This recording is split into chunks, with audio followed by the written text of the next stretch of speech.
Good morning. अगर SSC GD का आप फॉर्म डाले हो, एसएससी जीडी का आप फॉर्म डाले हो तो आपको सबसे पहली बात आपको सिलेबस पता होना चाहिए कि आपको क्या पढ़ना है। क्योंकि बिना सिलेबस पता किए अगर आप पढ़ते रहोगे तो आपको उसका अच्छा फ़ायदा एग्जाम में नहीं उठा सकते।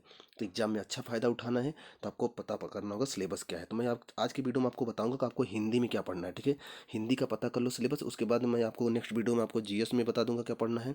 उसके बाद आपको रीजनिंग और मैथ में भी बताऊँगा। लेकिन आज की वीडियो में केवल हिंदी का सिलेबस डिस्कस करेंगे। अगर आप इनको अच्छे से ध्यान रखिएगा। हाँ, एक चीज़ बता दे रहा हूँ, आप लूसेंट वाली हिंदी ले लीजिएगा, उसमें सारा सिलेबस आपको जीडी वाला मिल जाएगा।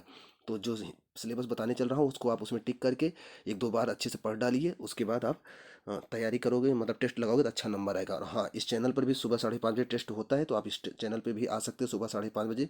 एक दिन जीएस होता है, एक दिन हिंदी होता है, एक दिन जीएस होता है, एक दिन हिंदी होता है। उसके बाद रीजनिंग करवाया जाएगा, फिर मैथ करवाया जाएगा।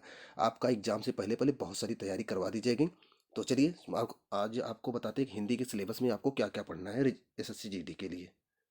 जो बताने चल रहा हूँ आपकी किताब में अगर लूसेंट का हिंदी रखोगे या फिर कोई भी हिंदी रखोगे सारा मिलेगा आपको। आपको क्या करना है, बस उसको खोलना है, टिक करना है उन चैप्टरों को, और आपको उनको 2-4 बार पढ़ना है। ठीक है, और टेस्ट आप लगाते रहिए। आप किताब रखे हो तो किताब से लगाइए, नहीं तो यहाँ चैनल पे होता है, यहाँ पर भी आके टेस्ट लगा सकते हो। तो सबसे पहले आपको उस उपसर्ग पढ़ना है। हिंदी का सिलेबस बता रहा हूँ, उपसर्ग पढ़ना है। उसके बाद आपको पर्यायवाची पढ़ना है। ठीक है, इसके बाद मुहावरे और लोकोक्तियाँ। लोकोक्तियाँ और मुहावरे में ज़्यादा मुहावरे पर आपको फोकस करना है, मुहावरे से ज़्यादा क्वेश्चन आते हैं। ठीक है, लोकोक्तियाँ जो गांव समाज में फैली रहती हैं उनको बोलते हैं। ठीक है, याद रखना। और संधि और विच्छेद, संधि विच्छेद आपको पढ़ना ही पढ़ना है। ठीक है, ढेर सारी संधियाँ जैसे कि यड़ संधि आप सुने होंगे, स्वर संधि।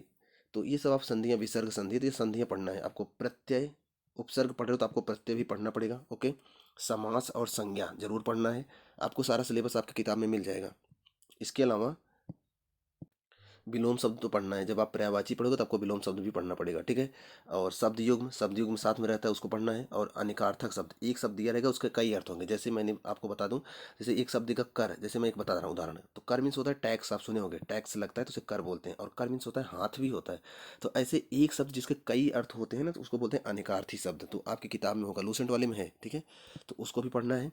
इसके अलावा वाक्यांश के लिए एक शब्द, मतलब एक लंबा सा वाक्य दिया रहेगा, उसके लिए एक शब्द आपको लिखना होगा। ठीक है, कि अनेक वाक्यों के लिए एक वक्त एक शब्द। ठीक है, इसको आप पढ़े होंगे, आपकी किताब में होगा, आप पढ़ लीजिए। वाक्य शुद्धि, एक लंबा सा वाक्य लिखा रहेगा, एक लंबा सा वाक्य लिखा रहेगा, उस वाक्य में कहीं कोई अशुद्धि है, उस अशुद्धि को आपको पहचानना पड़ेगा क्या अशुद्धि है। तो वाक्य शुद्धि का आपका एक चैप्टर ही होगा, उसको पढ़ लीजिएगा। ठीक है, वाक्य शुद्धि के साथ साथ आपको शब्द शुद्धि से भी क्वेश्चन आएगा। जैसे कालिदास लिखा रहेगा या फिर कवित्री लिखा रहेगा, ऐसे बहुत सारे शब्द लिखे रहेंगे, पूछेगा क्या ये शुद्ध है। इसमें से चार, ऐसे चार शब्द दिया रहेगा, पूछेगा इसमें से कौन सा शुद्ध है। चार शब्द दिया रहेगा, पूछेगा इसमें से कौन सा अशुद्ध है। तो शुद्ध अशुद्ध मतलब शब्द लिखा रहेगा, पूछेगा इसमें कौन सा गलत लिखा गया है, कौन सा सही लिखा गया है। तो वो पहचानने के लिए। ठीक है, तो वो होता है शब्द शुद्धि या अशुद्धि, इसको पहचानना है। यहाँ से क्वेश्चन बहुत कम आ सकते हैं, इनके लिए परेशान ज़्यादा मत होइएगा। लेकिन बाकी जो ऊपर का बताया है उस सिलेबस को आप तैयार कर डालिएगा, वहाँ से क्वेश्चन आते हैं। अगले वीडियो में आपको बताऊंगा कि आपको रीजनिंग में क्या पढ़ना है, उसके बाद जीएस में क्या पढ़ना है, उसके बाद मैथ में क्या पढ़ना है। ठीक है, उसके बाद टेस्ट तो होता ही रहता है। आप सुबह टेस्ट में आइएगा, आपकी तैयारी और भी हो जाएगी। ठीक है, तो मिलते हैं नेक्स्ट वीडियो में। पढ़ते रहें, खुश रहें, मस्त रहें।